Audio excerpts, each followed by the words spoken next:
QuaranJazz. Listen while you're home.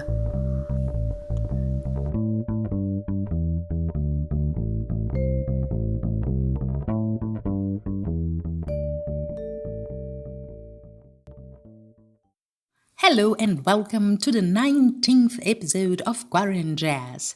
I'm Geisa Fernandes, singer and songwriter from Rio de Janeiro, Brazil, and this is your weekly update on what jazz musicians from all around the world are doing during the lockdown time. Yes, I know the lockdown's not the same anymore, and QuaranJazz is also covering this, let's say, back to the new normal phase some of you are experiencing. Well, about me, I'm still confined, still at home, and it's QuaranJazz time. You are probably a die-hard long-time fan of this show and know by now that we welcome participations from independent jazz musicians on how are they coping with this quite peculiar year of 2020. So drop me a line if you'd like to share your lockdown stories here with us on QuaranJazz. You'll find a link to my webpage, geisafernandes.com, on the description of this episode, and there on my page you can click on contact and just follow the instructions, or you can sign up for my mailing list. Yes, there you'll get some extra exclusive content.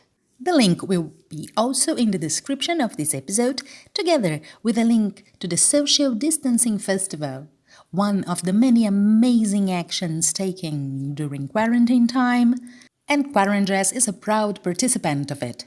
Make sure to check this virtual stage out. If you are an independent jazz musician, you may like to know that you can join a discussion on jazz festivals that accept submissions directly from artists. The name of the group is The Touring Jazz Musician. I manage the page, and that's also an easy way to contact me. And QuaranJazz this week goes Europe, more precisely to Switzerland, home country of Simon Petermann, trombone player, band leader, teacher, and also a sound painter, as he will explain to us, right, Simon? Thank you very much for your participation. Great to have you here in QuaranJazz. Well, Simon, I usually ask my guests to start by introducing themselves. In your case, I will ask you to add, to make a sum up of the projects you are involved in, because I know that each one of them has, well, very unique features, and they are also very interesting. Hello, everybody. My name is Simon Petermann. I'm a musician from Switzerland, from Bern, that's the capital of Switzerland, and I play the trombone, I play electronics, I am a band leader, I am a sound painter and musical director. My main projects are a band called MoonMot. It's a band with 6 players, sextet with 2 players, me and another guy from Switzerland, and 4 musicians from the United Kingdom. Then another very important band to me is the Fisherman's Orchestra. I'm playing with this band since 2007, and we've done a lot of stuff, and I'm leading the band as a musical director. And we're a 10-piece jazz orchestra playing very modern, creative jazz. Then inside the Baxter Building is a trio, and with this trio we play actually real-time electronic music, so it's improvised electronic music. We work a lot with sound manipulation of our instruments, and we also do transdisciplinary works with other art forms like dance and performance art or movie art and very different stuff.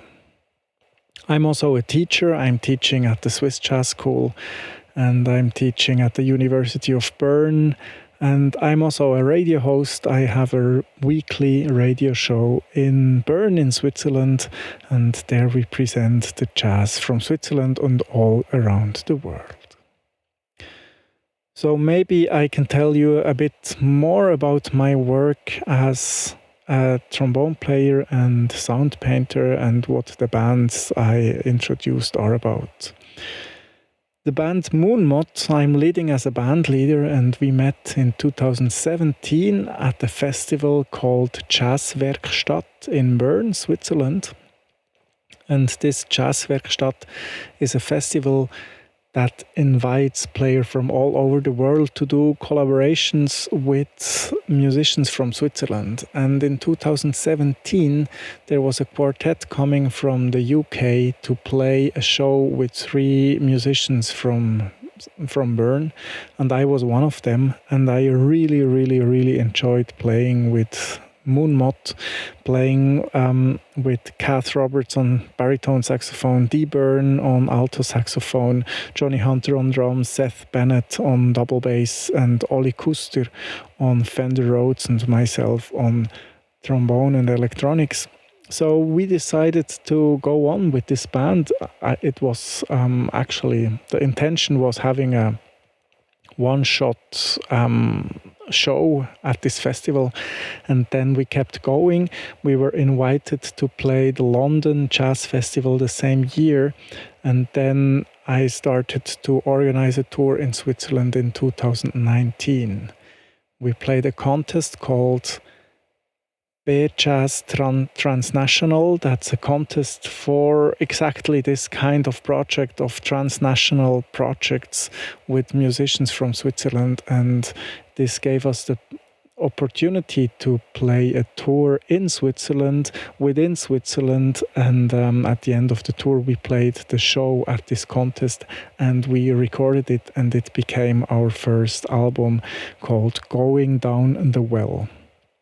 And then Going Down the Well went into production, and in spring 2020, so this year, we played a tour in February and March. In February we were playing in the UK, and in March we were playing the several shows in the Netherlands, in Belgium, in Germany, and in Switzerland. And we were playing actually closer and closer to the lockdown that actually just stopped our tour for the very last gig. But maybe I can talk about this a bit later. Mm-hmm. Okay, right. The other very important band for me is the Fisherman's Orchestra. The Fisherman's Orchestra exists since 2007, and we started it when we were still all students, and we wanted to play in a large ensemble. And one of our big idols or role models was the Sun Ra Orchestra. And that's how we started, having our own compositions, but also having compositions by the Sun Ra Orchestra. And in the last 13 years, we did a lot of tours. The last thing we did was last year. We went to Cairo, Dubai, Abu Dhabi. We played the Cairo Jazz Festival. We played a fantastic show in Alexandria. The year before, we had the possibility to play South America. We played the Festi Jazz La Paz in Bolivia. We played in El Alto, and then the tour went on to Colombia to play in Bogota and Medellin. And the years before, the tours were not that crazy. The tours in 2018 and 2019, but we were on tour and playing internationally every year. And the thing about the Fisherman's Orchestra is, the remarkable thing is that we actually started as a street jazz band. And so we do not have one drummer, but we have one playing the bass drum and one playing the snare drum. So we started as a real street band. And the first tour we did, we just took the bus and we went to Serbia, Croatia, Montenegro, Slovenia, and the year after to Romania. And we went to Eastern Europe and we played in the streets. And the thing was that when we played in the streets in the afternoon, then it happened to us many, many times that we got actually invited to play at a private party or to play in a club in the evening. Or in Sarajevo, we played in the middle of the night on Saturday night. We played in the streets, and it became a real party around the Fisherman's Orchestra. And that's the way we started, and then it's developed into a more series is maybe not the best word, but instead of being a street band making party in the streets all around Europe, we started to have more serious compositions. That's maybe a good explanation. We played more serious compositions, and we did several CD recordings and started to play festivals, jazz festivals, and also indie festivals and jazz clubs all around Europe. And then we had the possibility to go to South America and Africa and Asia. And that's a really big thing. And what we also do is sound painting or conductings. So sound painting is a sign language for live compositions developed by Walter Thompson. And I remember that Walter Thompson was in Lucerne. We all studied in Lucerne in Switzerland. And he was there and visited the university, the music department of the university, and he gave an introduction to his sound painting. And years after, we tried to get more improvisation into our music, and then we started again with the signs and the tools Walter Thompson gave us. And we also studied what Butch Morris was doing. Butch Morris, he is also doing conductings. It's another set of sign languages he is using. And the idea is that you can actually design or alter the music during its happening. So it's a sign language where the conductor has a set of signs and he can actually tell the musicians what they should do. So one sign is maybe a long note or a short note, or being loud, or playing fast, or doing improvisation, or go to the next part, or go back to the last part. And everything can happen real time on stage, and the conductor is actually controlling the music in a very variable way, and it's a lot of fun to do it, and it has always a lot of surprises in it. And I think that's one of the main things why I like playing this kind of improvised music. So I do not only play improvised music, it's always very important to have compositions, but the compositions are always the starting point to play improvisation, and then you can also go back to the improvisation again. You can always go back to the composition again. And for me, playing music live on stage is so exciting if there is a constant risk. You're always taking a risk in your improvisation with the whole band, so you're backing each other, and you take this risk, and sometimes you don't know what will actually happen. And there is always the risk of being a fail, that it can be failing. I mean, not the whole thing, but maybe the idea you have does not work out, and then it's a fail. But if someone has a good idea, and the good idea establishes, and everybody can jump on this idea, and then it really takes off. And I think that's one of the best feelings I ever experienced in life. And that's currently the two main projects. Inside the Baxter Building was very busy in 2017, 2018. We did 18 shows in 2018, transdisciplinary shows where we invited dancers, performance artists, painters, and other artists to play with us. And there we play electronic music, improvised electronic music, and I built myself a mute. And inside this mute for the trombone, it used to be a practice mute. I put a microphone inside the mute. It's a wireless microphone. And from this wireless microphone, the audio signal goes to a receiver, and from the receiver I can run the signal through different, actually it's a guitar pedal board, and this guitar pedal board then runs into the computer and into Ableton Live, and then I have a lot of possibilities what I can actually do to alter and manipulate the sound of the trombone and to play loops and do effects. And the second guy in this band is Sam Würgler. He is playing the trumpet and has also a lot of effects. And the third guy is Fabian Kutscher. He also plays a lot of effects.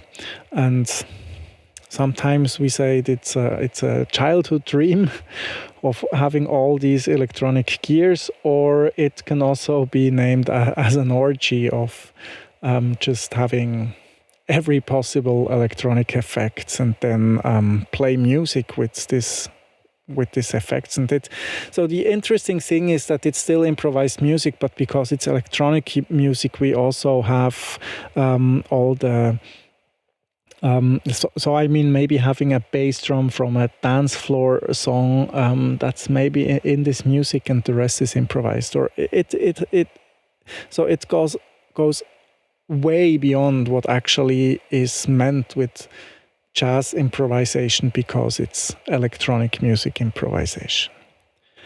And that's the three projects I'm mainly working on the last 13 years, not with every band for 13 years, but I started during my studies in Lucerne with the Fisherman's Orchestra, and now the last 3 years were a lot of work to do with MoonMot. Wow, that sounds really awesome. It sounds really avant-garde. And Simon, how was your experience with the lockdown? I mean, was it very restrictive in your area, or is it still? What's the current situation? The situation currently in Switzerland about COVID-19 is that so we had a soft lockdown on the 16th of March, and the week before we played our album release tour with MoonMot. And I remember that, so in February we played in England, and then everything seemed to be fine, and on the 1st of March we played the Liverpool Jazz Festival, and then it started to be a bit critical, and in Italy they already had huge problems in Italy, and the Italian part of Switzerland already had problems, and we just didn't know what will actually be happening. And then we started to play again on the 8th of March in the Netherlands, and then we played our way through the Netherlands, Belgium, Germany, Switzerland, and at the end it turned out that we played the very last night that was possible before the lockdown to play in the Netherlands, then in Belgium, then the very last show here in Bern. And this was actually our big album release show, and it was Friday the 13th of March, and there were already hardly people were coming, and then then it was already forbidden to have big events with more than 100 people, and distance rules were already in place. And we still had 30 people. That was really nice. I actually thought that without the rules we would have maybe had 60 people. That would have been great. But that was the situation then, and it was the last night. Concerts were happening in Switzerland before the lockdown came on the 16th of March. And we only had a soft lockdown, so that means that all the events were cancelled. All the shops were closed. People were supposed to stay at home and do home office, but it was always possible to go out for a walk. It was always possible to leave your house, to do groceries. Meeting people was allowed, but only 5 people at once, and if possible, only people from the same household. And So for me, it was like I was being on tour for 4 weeks and really busy. And the first 3 weeks of the lockdown, I just left the house like 3 times, once a week. And I did a lot of online teaching during this time because I teach in different settings. I had to find four solutions for 3 different teaching jobs in just 1 week, and it kept me really busy. And I did a lot of teaching, a lot of online teaching, actually from the 16th of March to the 8th of June. And in Switzerland, the restrictions, they started to ease by the end of April, actually. So first, hairdressers and one-to-one treatment like massage was allowed again, but people have had to wear masks, and then they started to open up step by step. And right now it looks like if you go on the streets on a regular day, it looks like it's actually normal. But there are still distance rules in place, so there is just a certain amount of people allowed inside a grocery store or a clothes store or whatever store. And big events with more than 1,000 people are still forbidden. So I think at the moment it changes like every 1 or 2 weeks. It also changed today, actually, but I don't know what the news is. That more than 300 people in one place is still forbidden, but you can gather with a party for 30 people is no problem. If you are more than 300 people, people have to give their phone number and their name so they can be contacted in case there was someone with a positive virus test. We just have numbers between 20 and 40 new cases every day, and we're 8 million in Switzerland, so the situation is actually quite good. It was also constant the last few weeks, actually, and the easiness of the restriction did not cause much more new cases. I think in Switzerland people really agree with the government and what they are saying, and they are not trying to somehow slip the restrictions or something. People agree with the government, and that's really good to see. So I think it works well. But we're still waiting for the first concerts to be happening.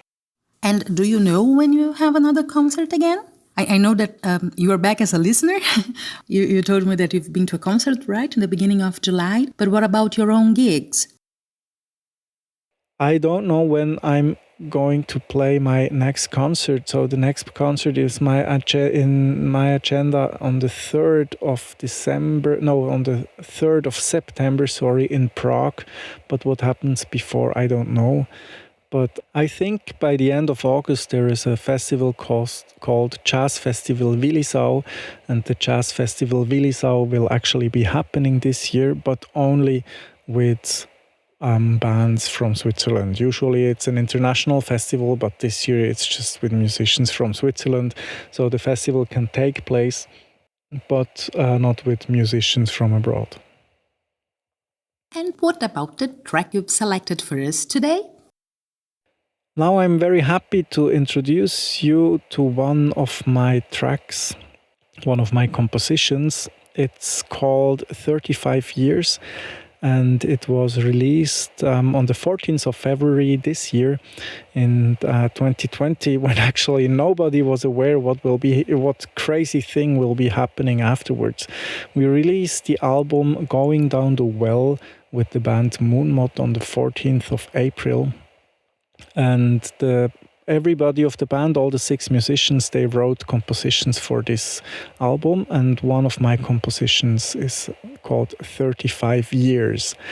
And the name actually reflects a it's actually a joke from me and my girlfriend. The year before, we were moving in together, and we were very annoyed by moving in, and it was very complicated.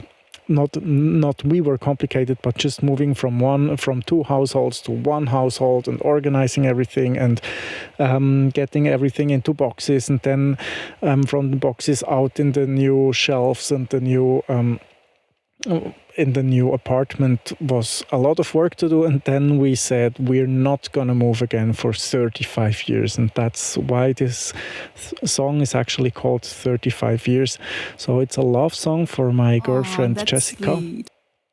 And the way I composed it was I sat on the piano and I closed my eyes and pressed random chords and movements on the piano with my hands, and I recorded it with a little camera, and then I just listened to it, and the spots I liked, I transcribed what I actually played with closed eyes, and then I twisted it a bit and gave it some form and some shape, and that's how the melody and the chords beneath that melody actually came into existence. And the intro is an improvised chorale, so the chorale is played by myself on trombone, by Kath Roberts on baritone saxophone, and by Dee Bern on alto saxophone. And then the band comes in, we hear Ollie Kuster on Fender Rhodes, and Johnny Hunter on drums, and on bass is Seth Bennett. Then the track goes on, and there is a solo played by myself. The concept of this solo is time, no changes, and meaning that there is just a time, but we didn't agree on any changes before. We just said, okay, we're gonna listen what will be happening, and then it goes to a riff where there is a keyboard solo, and then it goes back in the head. So what we're going to hear now is a composition by myself called 35 Years, and it was released in February 2020 by the band MoonMot on their album Going Down the Well. And I would like to say thank you very much to Geisa Fernandez for giving me this possibility to have a feature in the series QuaranJazz. And I hope you're fine at home, you do well in your lockdown or after the lockdown or whatever, and listen to more jazz. I think that's a good thing when being at home. Listen to more jazz, listen to more QuaranJazz, and now have fun with the composition 35 Years by MoonMot.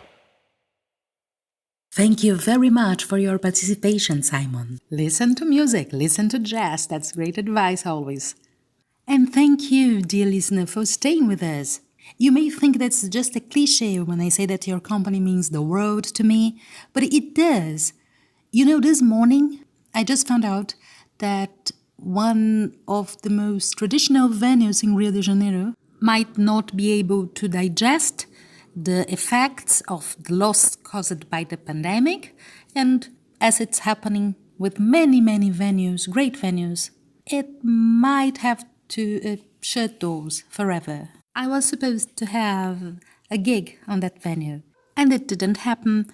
It was very frustrating. And then today, when I saw this post saying that the venue might not exist in the future, it was so sad. I was so melancholic, and I know we are getting lots of sad news on a daily basis. It's been a tough, rough year for everyone. And that's one more reason why I treasure these moments with you. From the bottom of my heart, dear listener, thank you. And this was the 19th episode of QuaranJazz. I'm Geisa Fernandes from Rio de Janeiro, Brazil, and you can learn more about me and my music by visiting my website, geisafernandes.com. You will find the link in the description of this episode. If you're a Facebook user and would like to join a group to discuss the jazz festival scenario with a focus on those who get submissions directly from artists, join the Touring Jazz Musician on Facebook. Till next week, and now, ladies and gents, 35 years.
QuaranJazz.